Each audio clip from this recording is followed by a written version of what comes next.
really am. I'm happy. I'm happy you're here, and thank you for sharing your story. Like I've said to you so many times before, that it's important to share our stories and to get it out so that other people can see that things are actually possible. Your experiences that you went through, and we can a little backstory, a little quick backtrack, nothing to speed over, but backstory. So we know that you had the identity crisis. You had, you were people pleasing. You didn't like who you were. You had an emptiness. You had a void to fill, and then you moved away from our hometown, Louisiana, and you went to LA, and then you went to Houston, and that's when you met. You were in a situationship, like you mentioned in our conversation, our pre-interview, and then you asked when you became addicted. You started using meth, and and then you had to move from Houston. You moved from Houston to your back home and things, but then you had to leave home and you went to your grandparents' house and stuff. And so on this show, on this channel, we talk about choosing self and what that looks like. And so when I read your story when you first posted it, I knew then that I wanted you to share. I had to get you here to share the journey back to yourself. And so how did you go from choosing meth to choosing your future to ultimately choosing yourself? What was that first step that you took, that wake up, that aha moment, the day? Where were you, and why did you have to make that pivotal decision? So it just kept getting gradually worse, like I said before. And I was just all over the place, in and out of literal trap houses, just moving all my stuff here and there, losing everything that I had. Um, and then the legal trouble started to come in. I got arrested, and I called my mom. I got arrested. It wasn't my fault. It wasn't, the things that we say. Hmm. And then I could still, lie about things and manipulate the situation because technically, I what I got arrested for wasn't my drug of choice. And I got out of jail, and it was maybe 2 months. That was in 2019, and I got out of jail, and I told myself if I get arrested again, I'm done. And I guess God heard me. Yeah. Definitely has a sense of humor because it wasn't even that was in November of 2019. And January 25th, I got arrested of 2020. I got arrested again, which Yeah. wasn't even At that three time, months later. it was your how And many and this was my times third getting time arrested? getting Third time. arrested, and Yeah. it was with the possession of my drug of choice, and which was meth. And Mm-hmm. I could no longer lie. I couldn't manipulate the system. I couldn't lie. My whole family was on board. Everybody knew. They had spoken with one another. And that night was the worst night of my life. Uh I couldn't sleep because I was very high, but also just Mm-hmm. restless. And but I finally eventually when I started to rest, it was like almost relief, but I just was devastated. And I woke up that next morning and I told you about Gavin. And Gavin was Mm-hmm. there. He was a trustee then at the jail that I was arrested at. And he brought me my breakfast that morning. Mm-hmm.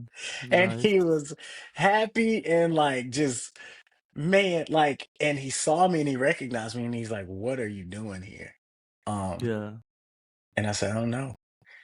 And he was like, "Well, you can't just be like this." And like he got me back on my feet, got me like kind of joking and laughing. And that night, he nobody knew, but I didn't want to live anymore. Um, Yeah. I was like I said, I'm afraid of commitment, so that's a permanent decision. And I was too afraid to try to harm myself. Um, Yeah. but that next morning, it took Gavin to get me back into my decent mindset. Like, I have to do something different. I remember praying and telling God, if you get me through this, I will not touch drugs again. And I don't even know if I meant it at that time. Yeah. Um, but when I got to my lowest point, I knew who to call on always. Hmm. Um, And that was. and that was God. And I just started praying. And from that moment, things started to turn around Yeah. instantly. And was it your worst night because you knew that your parents knew at that point, they officially knew that you were addicted, or was Um, that why it was your worst night? it was, yeah. And it was because like that shame and that guilt finally started to set in because for so long I did drugs unapologetically. Um, Hmm. I got away with it for so long that it became my normal. So to get arrested for the possession of methamphetamines and knowing that then, like my whole city, my whole family, my grandmother, everybody knew that I was on drugs, and that I don't know, that was devastating to me. Um, and I knew I couldn't hide it anymore because there was no more lying, there was no more manipulating and cheating the system and cheating my parents and getting away with it. Like this was the end of it. And that was it felt like the end of the road for me. Were you facing like actual jail time, or were you gonna get Um, like just a warning? So at that time, I had accumulated about 27 warrants for my arrest in Yeah. this run. So I knew that it wasn't gonna be easy for me. Um, and I knew I had to do something different. And I think that was the pivotal moment for me where I said, I have to do something different for me, for my life, for myself. And that was, I feel like this was the moment that I started to choose me again. And so you're choosing yourself. What was that first step down that road of choosing Um, yourself? that first step was admitting that I was an addict Admitting to who? Yourself, to or myself, to my lawyer, mm, because at the time I had never said those words. that you were an Um, addict? yeah, ever, because that denial was so strong. And it wasn't until I told him that I said those words. And even when I said those words, they held no weight. Because I was just trying to get out of jail. It Okay. wasn't So it until was either jail time or rehab? all of that was uncertain at that moment. Oh, okay. Um, but so when you are incarcerated, there's Hmm. all the guys that have been there before. They're like, look, this is like you, this is your get out of jail free card. Just tell them that you have a drug problem. They're gonna send you to treatment. Um, and so that's what I did, and I'm so grateful that I did. Yeah. And like I said, it held no weight then, and I said those words, and at that moment, it was like, could it be? Could it be the drugs? Like, could this be the problem to Hmm. all of this?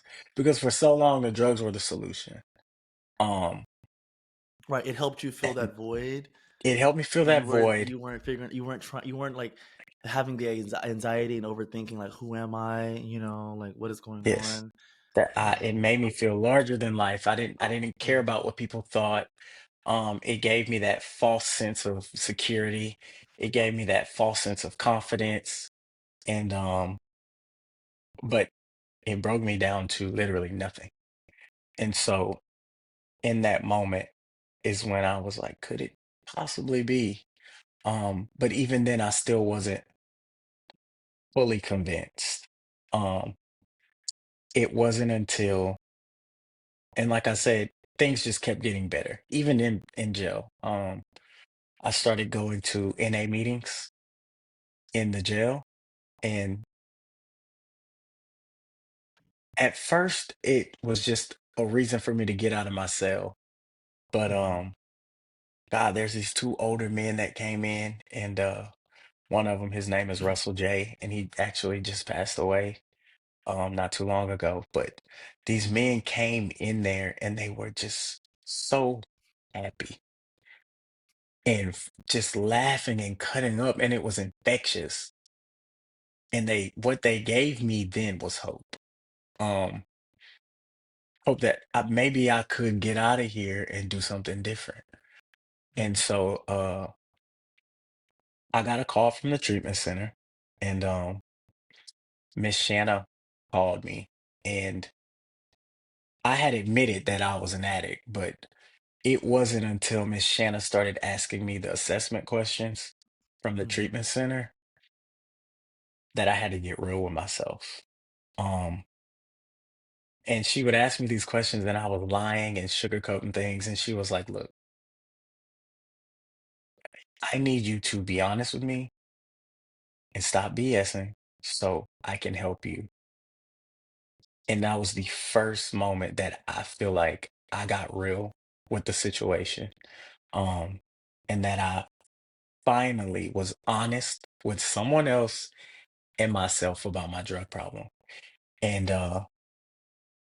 I just remember going back to my cell and just laying there because it was like, how did I get here? Yeah, Why me? Like, how did I get to this point in my life? Like, for sure. it was a tough moment, but like I told you, it was my spiritual awakening. It was my very first one that I can't continue to live like this. I have to choose me. I have to do something different.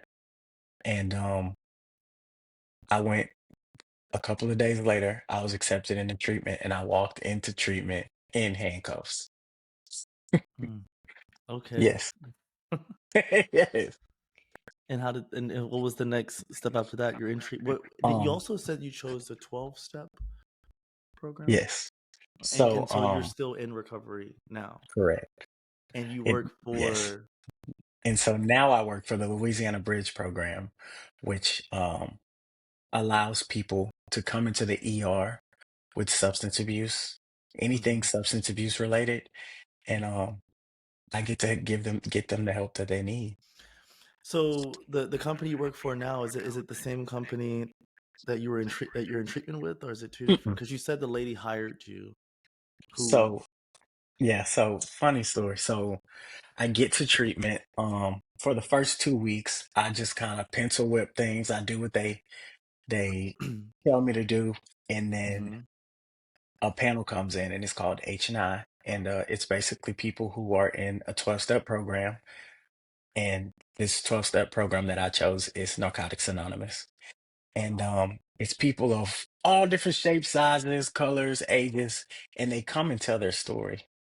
And I related to the pain in everybody's story. I knew that feeling and I felt that feeling. And they also, with those stories, these people are beautiful, healthy people. And it gave me that inspiration that these people were messed up just like me, and they're living fulfilling lives. They get their families back, their kids, their families, mothers and children are reunited. Like these people are doing something productive with themselves. They're productive members of society, and they started right where I'm at ground zero. And so that gave me that inspiration that I could do something different. And there was a guy, the youngest guy on that panel, and he said, "You can always go back to doing what you were doing before. Give this an honest try. And if it doesn't work, you can go back. But just try this out. Take it serious and do something different." And from that moment is when I got real in treatment and I started to Mhm. do something different. And I'm still clean today. And it's been how long? Um, January 25th will be January 26th, technically, will be 5 years. 5 years. That's exciting. That is good. Yes. And how does that make you feel? Did you ever think then, because you said you had commitment issues, did you ever think that you could commit 5 years? I I did not plan to stick around this long. Yeah. Because I always told myself, because so when I was in treatment, of course you have a treatment plan when you leave. Mhm. I chose intensive outpatient and sober living. And because I did not want to move back to my mom's house. I knew Mhm. if I moved there, I would be able to manipulate again and fall right back into what I was doing before. So I knew I needed to really try to do something different. And so I went into Oxford House Sober Living, and it was the best decision that I could have ever made. It taught me how to be a responsible man again. Taught me how to pay bills, taught me how to clean up after myself again. It taught me how to be a responsible roommate, a respectful roommate, a respectful neighbor. Like all these core things that I had lost in the process of addiction were restored through Oxford House. And Oxford House is what led me to start working my 12-step program, which is NA, Mhm. Narcotics Anonymous. Yeah, Okay. I wanna share, because I think that you and I, we're like 5 years apart, but you when I think of my when I think of my childhood, I don't think, "Oh, Jerome," but you were a part, and not my childhood, high school, yeah. but you were there. You were there at some point.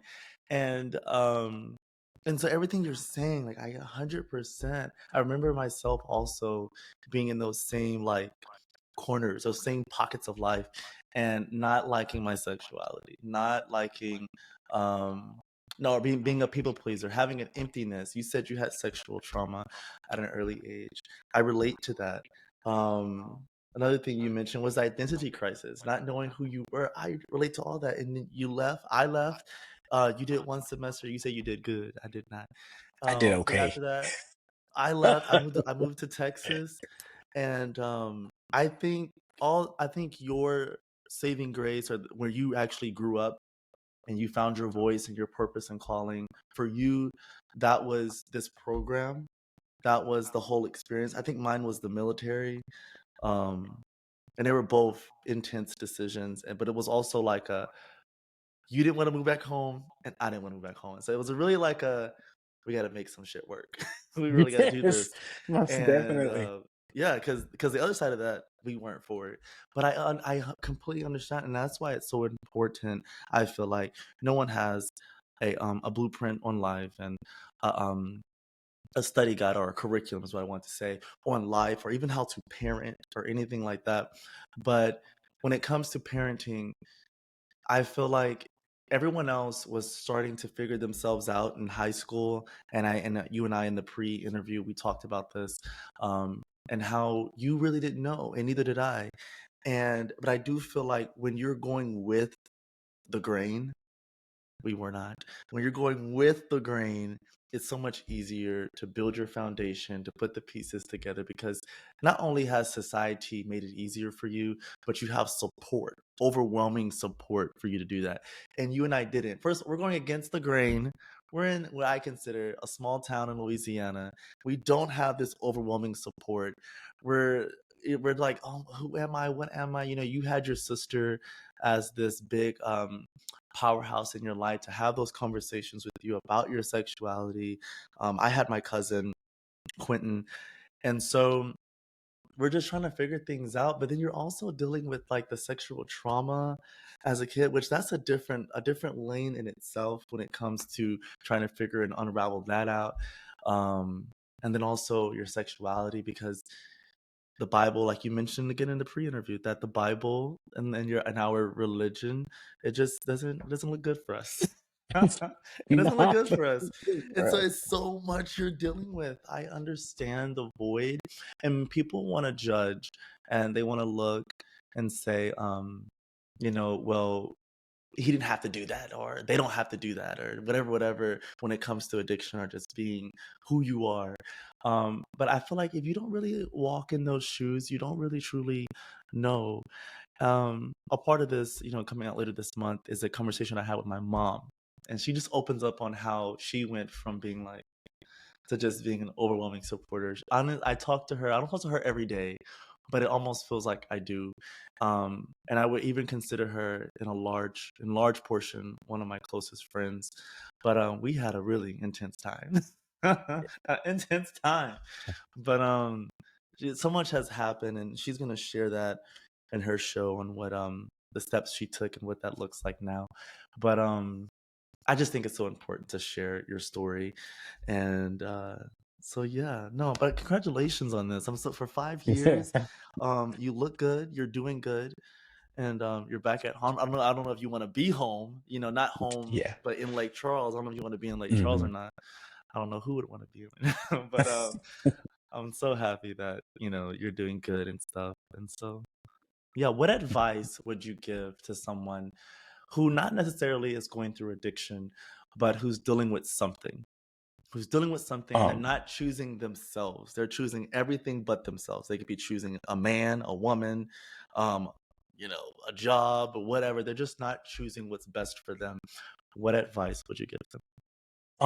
man, at some point you have to realize that you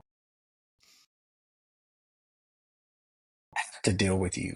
Um, and 9 times out of 10, if you are looking at everything else and you're putting all of your energy into any and everything else, it's a distraction. Um, Hmm. I did that for so long. And it was a distraction because I didn't want to look at myself. I didn't like myself. I didn't know myself. And so I used other people, I used drugs, I used anything and everything else that I could possibly use to not look at me.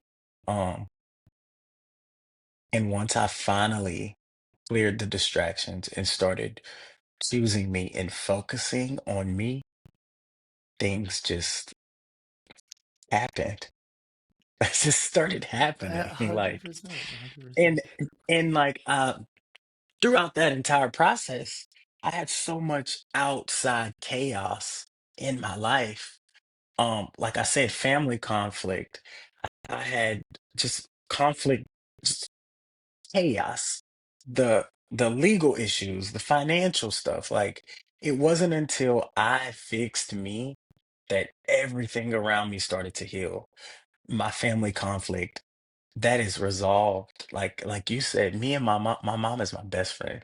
Hmm. Um, and um, my sexuality was not the easiest thing for her. Can you hear me? Say something? Can you say? I can't hear you. No, I can't hear you. Oh, I muted There myself. we go. Okay. But like I said, my sexuality was not the easiest topic Yeah. in my family. And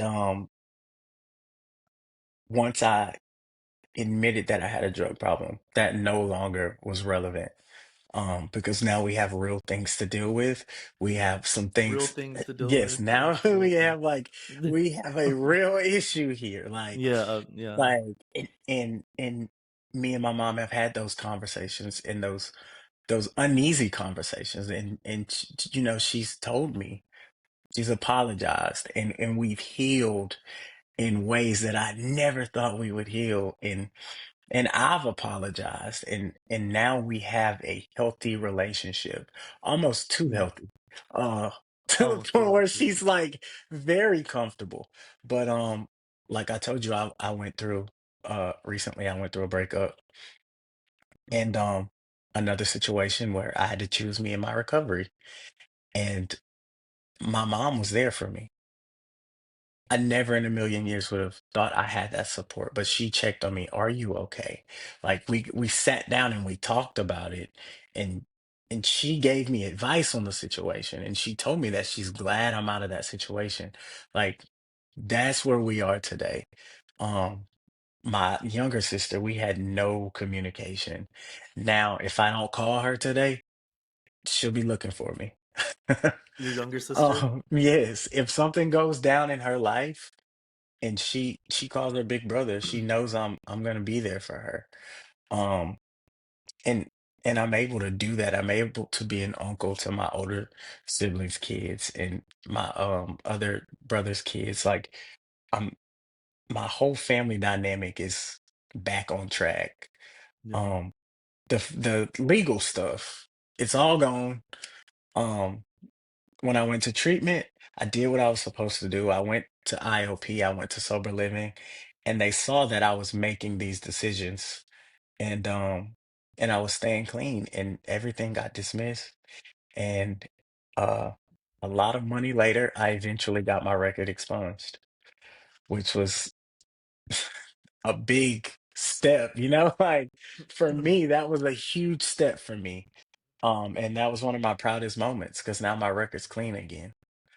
Um, and my program, I literally owe all of this to my NA program because that they taught me how to be a man of recovery, how to Mhm. honor commitments. Finally, today, if I I say I'm gonna do something, it gets done. Um, and that's hard for me because, like I said, I have that failure, that fear of failure. So, like with my band, it was You're the band. hard for Oh, yes, you're band. You're it the was band. hard for me to commit to that because Yeah. I'm like, well, what if I can't do What that this? What if I means. can't do that? It just took for me to just say, I'm gonna try it, and if it doesn't work, then it won't work. But at Yeah. least I tried it. And I came into my recovery with that attitude from the very time I heard that. And so far so good. And I've had times when things didn't work out. Mm-hmm. It just wasn't for me. But for the most part, if I tried something, it got done. And here I am. I have a beautiful career where I get to walk into the hospital and help people like me every day. Every day. I get to plant that seed and I get to be one of the first faces that these people see, and I get to help them start their own journey of recovery and walk side by side with them throughout that. And it's a beautiful thing. It's very humbling for me.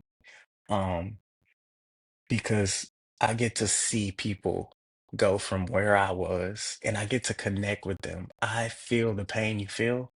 Mm-hmm. I can identify with that, but I'm standing proof and I'm a testimony that things get better if you choose yourself and you put in the work. You choose yourself. Honestly, we should be able to end it there. But I want to say that, dealing with yourself, what that journey looks like. I'm glad you said dealing with yourself because I don't know if you remember, there's a scene. I don't know where it's from, but Viola Davis, she's in the scene and she's like, "You're beautiful, you're worthy, all these little things she's saying." She's like beating the pillow up. Do you know what I'm talking about? Mhm. That is literally what that journey looks like. That is literally the entire path. If you just like crying and just like dealing with the pillow is like the demons and all of the insecurities and trauma, and you're just like, I'm worthy, I'm worthy, I'm grateful, I'm all these things and stuff, and that's what it looks like. And I went through that. I remember when I moved to Austin, I had that many nights, and I would just cry, and I'd be like, I am worthy, and I'm loved. I want to also tie that into your mom calling you when you had the breakup. It feels so good to know that you have the support, just there. Because the other side of not having support, you're like, oh, they're not going to call me because I was dating a guy. And because I'm not supposed to be dating a guy. That's why they don't care. That's why they don't call me. And you just all these thoughts and you have no other proof but to believe those thoughts. You don't know what the other side looks like because you just never had it. You never had the support. And so it feels so good. It's the small things.